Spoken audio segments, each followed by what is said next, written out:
Hello. Are you like us? Are you peculiar? You are. Oh, good. My hands? Oh, that's my peculiarity. I heat things. Tea was a bit cold. I'll show you around. So, this is, one of the loops, but if you found it, you know that already. And, Miss Peregrine is the caregiver here. Oh, you don't want me shaking your hand unless I have these on. Trust me. So come on, I'll show you inside. We had another one here recently. Jake, we're trying to convince him to stay. Help us convince him to stay. He's the only one that can see the... Well, you know. If you're here, you know. You trying to escape them too? It's really hard to escape something so frightening that you can't see.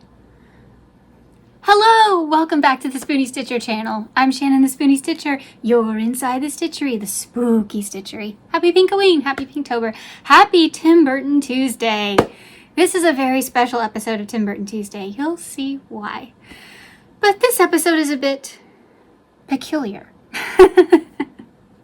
This is Miss Peregrine's home for peculiar children. Did you like my opening? So I am dressed as Olive. I don't have as many flowers as she wears, but I tried.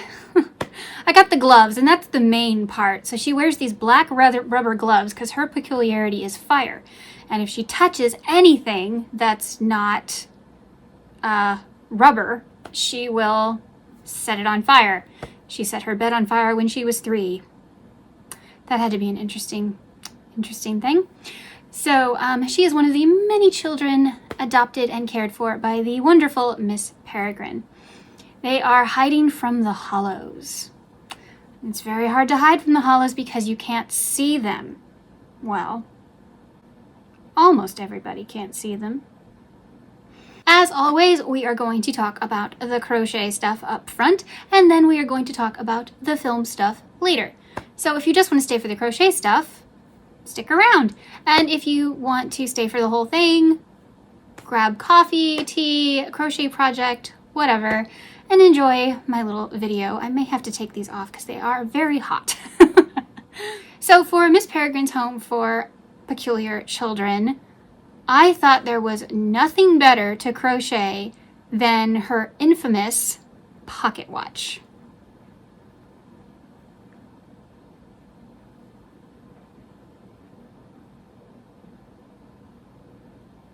So the time on it is, the time on it is 9:07 exactly. Well, it's supposed to be, because that's when she resets the loop every day. And she has to reset the loop so that the event that could occur at 9:08 doesn't occur, and her house doesn't get blown up. She also has to reset the loop so that the children survive.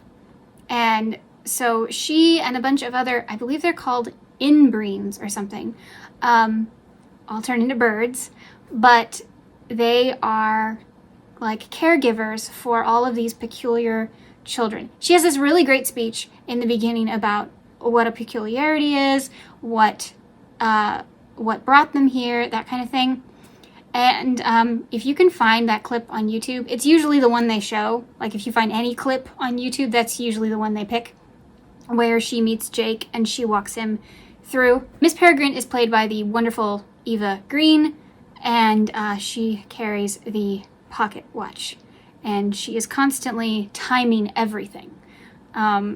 She can change time, but she also has to keep time, so she constantly whips out her pocket watch and clicks it, and is like 2 minutes fast or something, and it's really cute.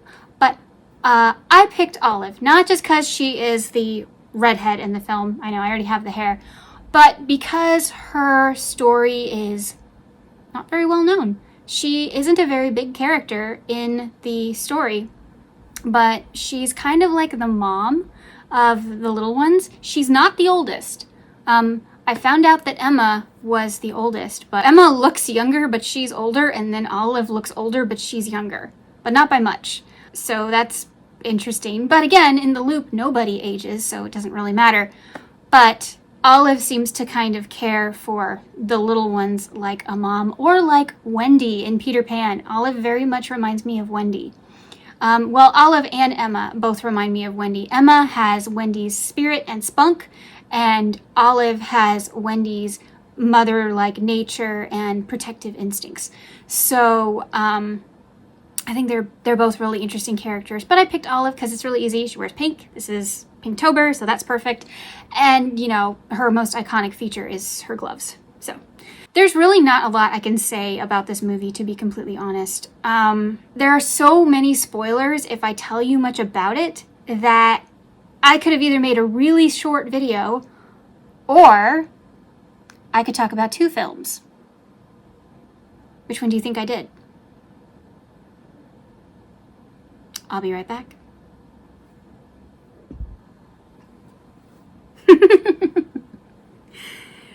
Costume change. So, the other film we're going to talk about today is Dumbo! Yay! This is the 2019 Tim Burton's version of Dumbo.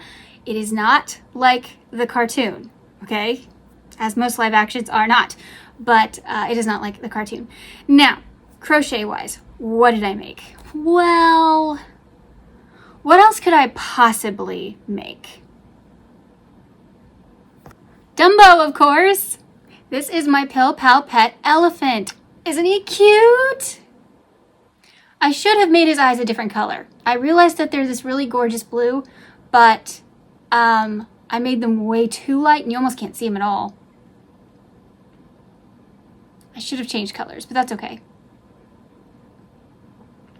So yeah, I made Dumbo, complete with his large ears and his cute little trunk.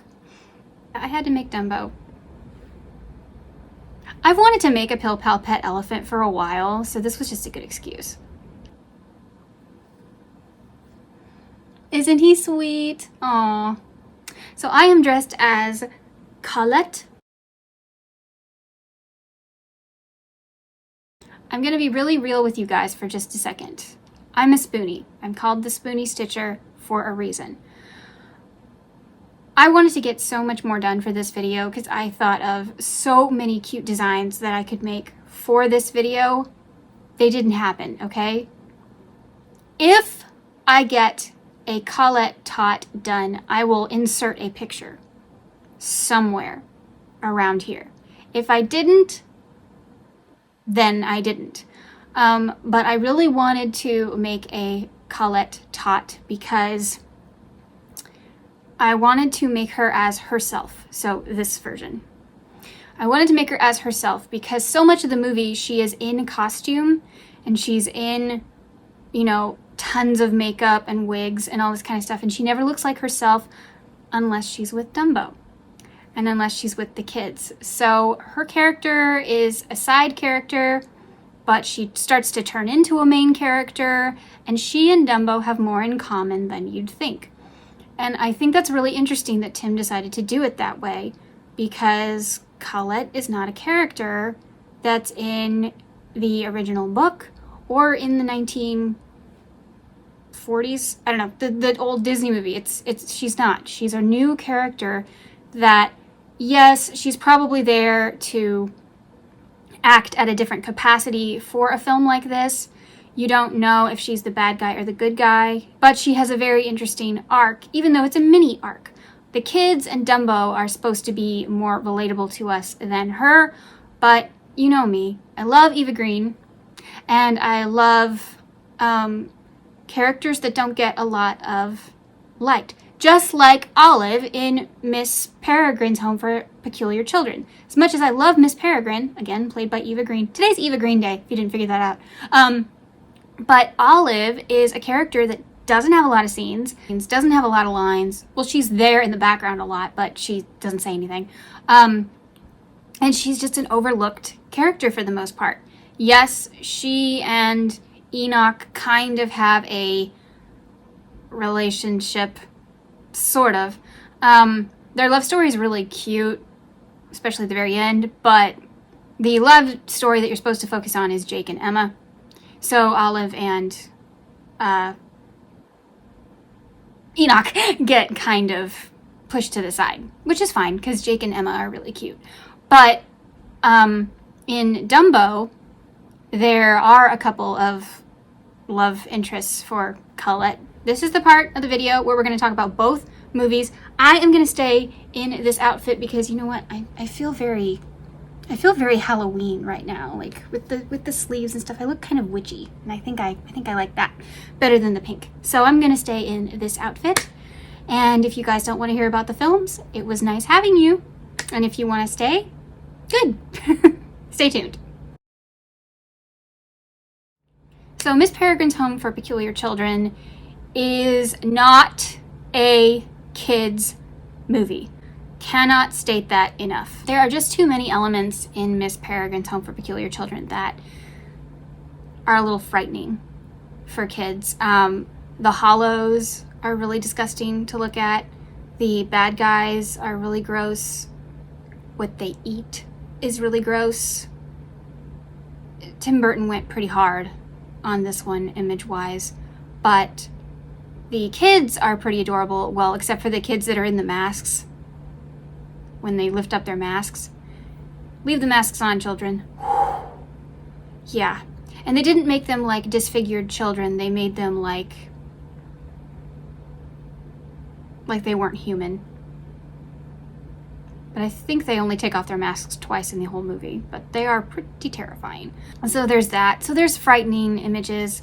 Also, people with epilepsy, there's lots of flashing lights. There's lots of jump scares. Lots of jump scares. This movie could be categorized as a horror movie if it didn't have so many cute, positive moments. And it does. It has quite a few. So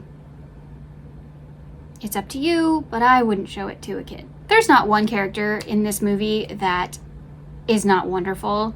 The kids are all great. Miss Peregrine is amazing. Dame Judi Dench plays another one of the caregivers, and she is so cute. Oh, I love it. Samuel L. Jackson is one heck of a villain. Whew. I have seen him play some really intense roles. I think this one's one of his scariest. Not just visually. The voice he uses, the mannerisms, everything about him. I am not showing you a picture. There will be no picture of him on this channel. I still want people to watch my videos. I don't want to give you nightmares. So, yeah, you can look him up if you wish. Jake is played by Asa. I'm usually so good at names. This guy. You've seen him in a million things. This kid, yeah. He's in it. He's wonderful. So he's like the odd man out, okay? He stumbles across this island. He finds the loop by accident. And Miss Peregrine was expecting him. Yeah, that was weird. But she was expecting him. So his grandfather told him about these people a long time ago, but he never believed him. And yeah. So the cool thing is they have stories about his grandfather and stuff. And so it's like, why did his grandfather leave? And okay, whole bunch of cute backstory stuff, lots of cute fun moments. He finds out what the loop is, why they're here, all that jazz. Starts to fall in love with Emma, and how they each serve a purpose each day. They all have a different job. Olive, she heats things, so when they first meet her, she's heating the tea kettle, which is so cute. But they all have a job, and that's really cute. I like how they each have like a job. You know, one of them has to grow a carrot, one of them has to pull the carrot, one of them makes dinner, one of them, Enoch, makes disturbing mechanical things, combining mechanical with human body parts, which apparently in the original book Yes, this is based on a book. Not nearly as disturbing. So that was a Tim Burton, you know, he took it and ran with it kind of thing. And also, Olive and Emma's powers are switched in the book. But I really like the idea that Tim switched them for the movie, because Emma's power is air, and it makes way more sense for her to be with Jake than for Olive to be with the fire hands and stuff. That doesn't really... I'm glad they switched it. And actually, the actress who plays Emma also said she was glad that Tim switched it, so...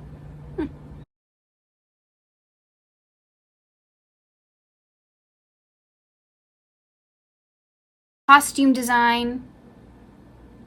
It's Colleen Atwood. Amazing. Eva Green said that her hair and her costume, she got to collaborate with the costume designer and the makeup artist and the wig stylist, because they said that they wanted her to look, she had bird elements but not look like a bird, obviously. So the little wisp in her hair is supposed to be kind of like a quail. You know, a quail has that little whoop. So she has a little wisp. Like, all her hair is perfect and coiffed and everything, and then she has a little bloop. That was not an accident. That was supposed to be like a quail thing. And then her jacket, you know, kind of fans out, kind of like birds' wings. And there were other things she mentioned. It was amazing. It was absolutely amazing. Olive her power is fire, but she's a lady. She's very quiet and demure. So she's in these very soft tones and these really pretty pinks. And she's got little flowers and stuff, because, you know, the delicate flower with the fire hands is a really cute opposition there. And then Emma, you know, her hair is bleach blonde, and her dress is this really pretty light blue, very flowy, airy fabric. So, haha, yeah, we see what you did there. And the boy who has the little projector coming out of his eye, he looks like a very distinguished older gentleman. He's got, you know, like a 3-piece suit and his little pocket watch and his little monocle, which he takes off to do the projecting. And he looks like a little old man, which is precious, just precious. And all kinds of costume decisions were just amazing. So, I mean, you know me, I can talk forever about costumes, but we got another movie to talk about. So there's not much I can tell you about this movie other than I would see it. I give it a 6 out of 10, only because they're really disturbing character designs and some really intense, frightening scenes. This is totally a movie for, you know, teenagers and up, and people who don't like, you know, horror movies and stuff are not gonna like this. I don't like horror movies, but they balance this enough with horror and cute that I can tolerate it. Dumbo is totally for kids. There are like 2 super frightening images, and it's just because of how they treat the mama elephant and some of the other animals. That can be disturbing for kids, because even though they're CGI, they look real. They did such a good job with the CGI for the animals. They look real. In fact, I thought a couple times in the movie they used real animals. They didn't. So that was amazing. But yeah, when they're mean to the animals, that can be disturbing for kids. Now, here's one thing I love. There are clowns in this movie. If you don't know, I am terrified of clowns. I'm not going to tell you why, but I'm going to say, of anybody that has a right to be afraid of a clown, I do. So it's not a silly phobia. No, I had something really disturbing happen in my childhood. So anyway, there are clowns in this movie, but they are in like Pagliacci makeup. So they're the black and white clowns, and they don't scare me. A couple of the clowns are, jokesters, but most of the clowns actually look kind of elegant, which is weird, but they do. They also all look like they belong in the opera Pagliacci, but yeah, so that's interesting. So even if you're afraid of clowns, you should be able to watch this. Plus, they're not in a lot of scenes. They're in a few. They're in any of the big scenes, like parade and when they do the big numbers and stuff, like the big show numbers. Yeah, so they're in those scenes, but other than that, there's a couple of them that show up once or twice, but most of their makeup is like coming off, and so you mostly just see the human underneath. It's kind of, they either look like Pagliacci or the super old-fashioned Barnum and Bailey clowns that didn't wear a lot of makeup and had the silly little red nose. Colette, whom I'm dressed as, she wears these gorgeous, I mean, this must have taken months to put these costumes together. So much beading, so much like flowy fabric, silk fabric, satin fabric, lots of chiffon as well. Oh my gosh, the circus costumes are just incredible. And Colette gets to wear like 5 of them. When you first meet her, you see her super dolled up, and she's, has the red wig, she wears a lot, and she's got like this peacock feather, and I mean, she just looks all dolled up, and she's always on Michael Keaton's arm. When they go through the parade, she is wearing peacock feathers, and she has this teal bodice on to look like a giant peacock, because he's parading her around and having her strut around like a she's a trophy, but she's wearing peacock feathers. This is Colleen Atwood again. She is such a genius. We could spend an entire video talking about each of her costumes because they absolutely symbolize different things. Completely. The number one thing, though, that's symbolized is the fact that look at what she wears on stage versus what she wears when she's not on stage. So here is an outfit that she wears when she's on stage. Bright colors, super glitzy, big, fancy fabrics, all kinds of stuff. And here's what she wears when she's not on stage. Black. In fact, she's either in black or white. You really don't see her in any other colors when she's not in a costume. Her hair, this is what her hair actually looks like. It's a cute little, kind of remind me of like a 20s bob. Very little makeup. All of those fancy stunts in the air, all the acrobatics that Colette does, Eva Green did all her stunts. That's right. She learned how to do trapeze work.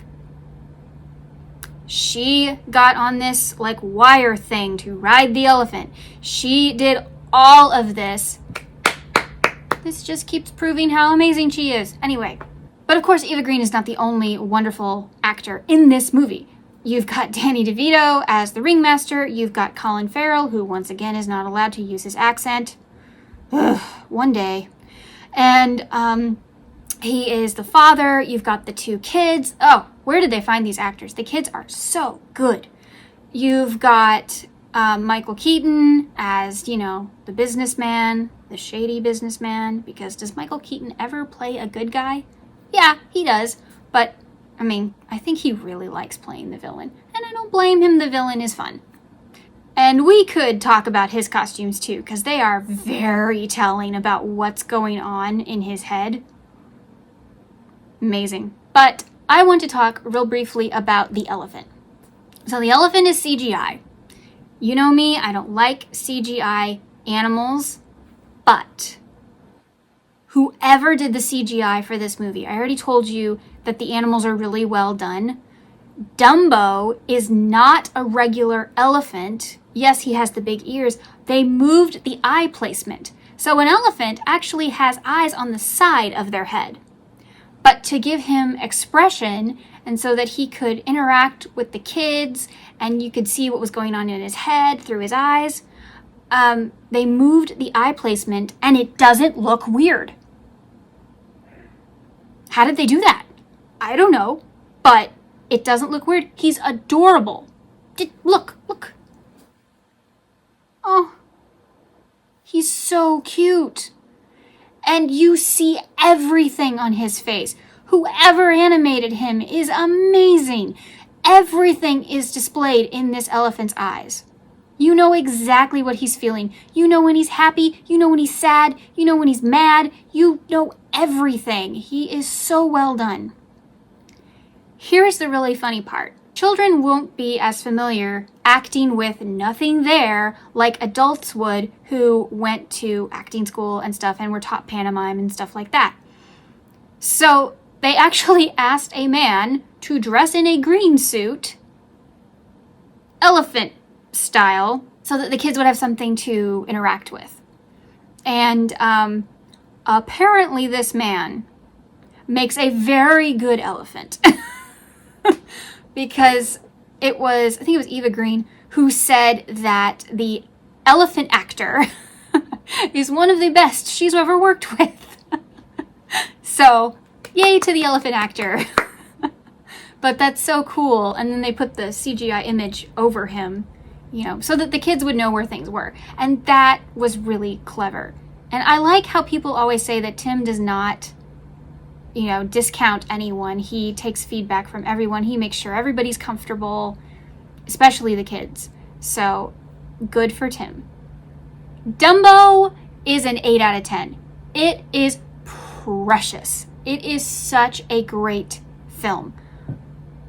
I might even like it better than the original, which I never say about live action, but I think I might. Because there's just so much more of a story. I mean, it's not just the elephant and the mouse, in fact, I don't even know if there is a mouse in this one. There might be. If there is, they don't talk. None of the animals talk, which I prefer. But I think it's so cute that this CGI elephant and the kids, it's just so precious. And yeah, there are some, scary moments and stuff because, again, the treatment of animals. And also, there's a fire, in the film, and Dumbo is trapped, and that's kind of scary for him. And Michael Keaton can get scary. And in this film, he gets scary. So, not in looks, but he gets intense. And yeah, I think this movie is great. I think you could absolutely show it to your kids. I think it's precious. It made me cry. It made me happy cry, sad cry. I was like, I am so glad I am the only one in this house right now watching this movie because nobody needs to see this. Miss Peregrine's Home for Peculiar Children is a 6 out of 10 and Dumbo is an 8 out of 10.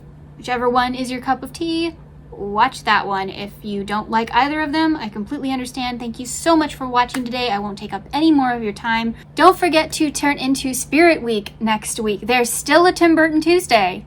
Oh yeah, I made them work. It's still going to be Tim Burton Tuesday, but it's also going to be Spirit Week.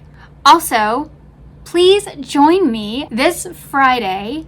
I'm going live. So if you want to come talk to me, come. This is my birthday party, and I want all of you to attend.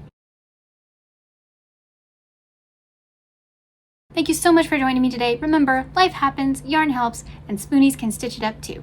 Bye!